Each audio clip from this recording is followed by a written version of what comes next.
So I'm sorry to burst your bubble, but New York City is not all it's cracked up to be, and I am gonna tell you why.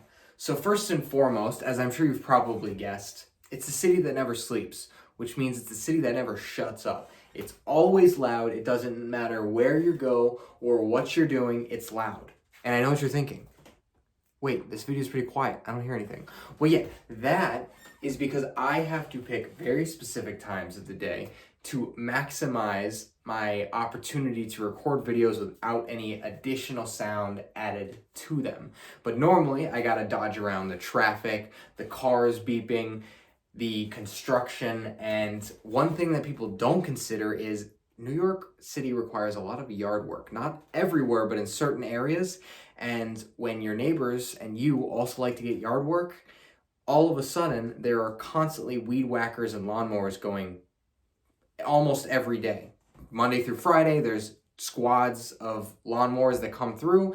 And on the weekends, everyone who doesn't use the companies that mow the grass do it themselves with their own lawnmower. So they're outside with their lawnmower on their 2x4 patch of grass, pushing around their lawnmower and just polluting the entire area with noise. You can hear it constantly. So it makes recording difficult, it makes concentrating difficult, and if you're not accustomed to it, it's very loud.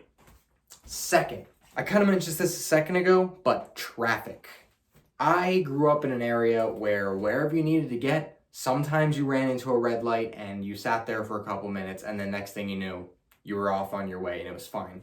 Here, if you decide to leave at the wrong time of day, you are completely screwed. It doesn't matter how badly you want to get there, and even the public transport system can get all held up. Actually, this kind of ties into the next point, so I'm going to go to 3, but I'm not going to fully move into it. There is even issues with the public transport system, and it's kind of tied into the anxiety. So moving into point 3, here in New York, one of the things that a lot of people don't talk about that is very permeable, no matter where you are in the city, is the public anxiety. I don't know exactly how to capture this in a way to describe it perfectly, but basically, it's kind of that energy of when you're watching a movie and they're in New York and the guy's walking by and he's like, I'm walking here, which they hate if you do that. Don't do that to them.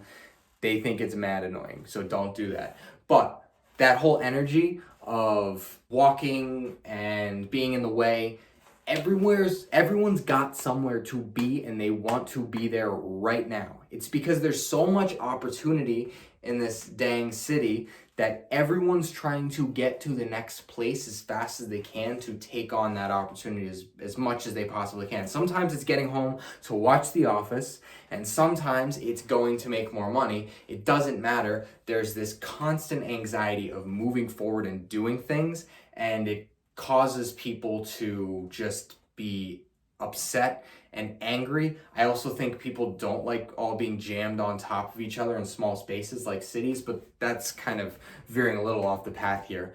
But it's so bad, actually, this city anxiety, that the train station, which I was mentioning a second ago, the trains will stop all of a sudden because, well, first of all, people will commit suicide and jump into the train tracks. That's just how they decide to go, which is awful. But the people on the train, for example, let's say someone was on the train and they were overdosing on drugs and just started seizing up or something else. The people on the train might not actually call 911 to get the person help because they want to get to work or get home faster. They don't want to wreck their day. They don't want to be late. So they will put someone else's well-being in jeopardy just to get there. And I know you're thinking that I'm just spewing bullcrap right now. I'm completely serious. People will let someone seize on the ground on the train, get off the train at the next stop, and get on a different train just so their day doesn't get slowed down. This anxiety, it permeates everything and it affects everyone to the point where they can be pretty nasty sometimes, and just everyone in general.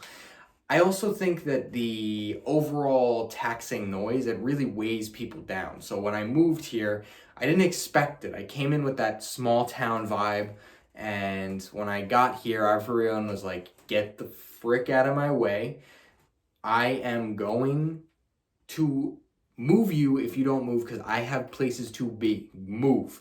And it's just kind of this very abrasive, hard, sledgehammery, get out of my way, I'm not stopping for anybody, no matter what.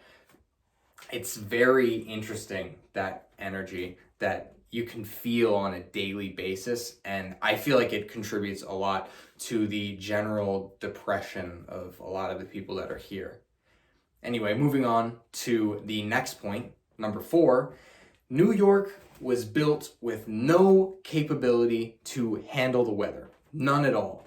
So when you are living in New York, if it starts to rain a little bit, people immediately start complaining because it starts puddling. That's annoying. That's not like a big issue. That's just annoying. You'll get puddles of, well, anything that was thrown in the street, any kind of waste that people left in the street. If someone peed, that's now floating around in the street water. It gets real gross real fast, and there's not really much you can do about that. That's just a minor inconvenience.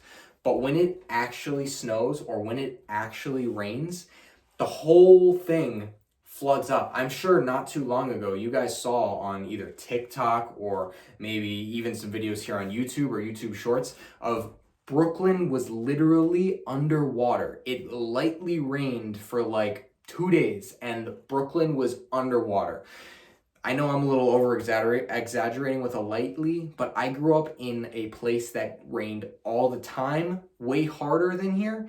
And the amount of rain that we got for the amount of flooding they had was ridiculous. New York has nowhere to put this weather.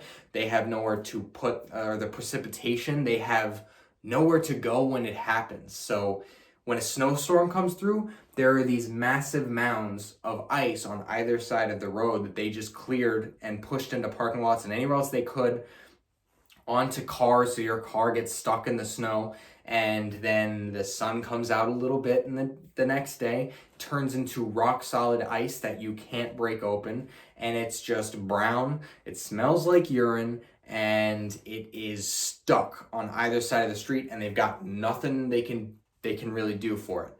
And if it does melt, the water comes down into the road and then refreezes into black ice. So you've got these massive snowbanks on either side.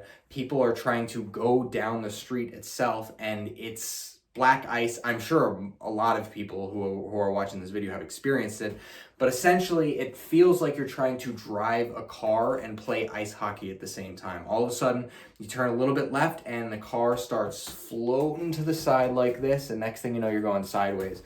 There are tons of videos online of people trying to go down hills when there's black ice. They throw on their brakes, but the brakes don't help if there's no friction, so the car just slowly increases in speed down the hill until it slams into something, and usually everyone's okay.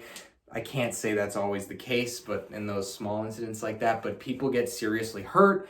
People will go walk outside their door and slip and fall and really hurt themselves. Now that happens anywhere where there's ice, but the extra snow that's just stacked up anywhere that they could possibly keep it makes it keep happening for days, because it's stacked up on this mound and then it melts into water and spreads out over the ground over the course of the day, and then nighttime happens and it refreezes and boom, it's another recipe for disaster. So it's just the gift that keeps on giving. And 5th, last thing, and the biggest reason why I regret moving to New York is because a lot of people mention it as the city of opportunity. And I'm not gonna lie to you and tell you that there's not opportunity here. There is, everywhere. But the jobs opportunities are not as great as you would think they are. Me, all of my friends, and all of the people I know really don't like their jobs. And here's why. They will get this nice, beautiful job that will pay them pretty good comparatively to other states. But then they have to go into the city to work there. So you've got really 2 options with that one. Option number 1, you rent an apartment in the city, like in anywhere really, and it is very expensive. So you either get a really, really tiny apartment for basically tons of money each month, like $1,500 for a studio that's tiny and you almost hit your head on the ceiling, and there's half a bathroom somehow. Or you split it with a bunch of other people and it's still tiny, you just get your own room, or oftentimes you share a room with someone else and split the rent for the specific room. The rent is ridiculous, And a lot of the jobs that you're thinking you're going to get aren't going to pay for the apartment itself. Most of the expenses that people have here are on their living expenses. Your second option is you can take your happy ass onto the public transport system, dodge around all the people that are having seizures, getting on and off trains just to get to work, so that you can block everything out, make enough money to then head back out of the city and go home. And that commute that I'm talking about, depending on where you're living and if you really want to save money, it's going to take you an hour each way at least on public transport. So that's an hour of people all sitting in a tube going down either the highway or underground, with people coughing COVID, people drinking alcohol, people peeing in their seats. It's a pretty terrible experience. The usefulness of the New York subway systems is amazing, but if you ride on them long enough, you're going to have a terrible experience. So I hope that if you were considering moving to New York and you were worried about some of these things, I expressed to you how actually terrible they really are. Otherwise, if you still want to move to New York after hearing all that, good luck. I really do hope you enjoy it. I personally do not.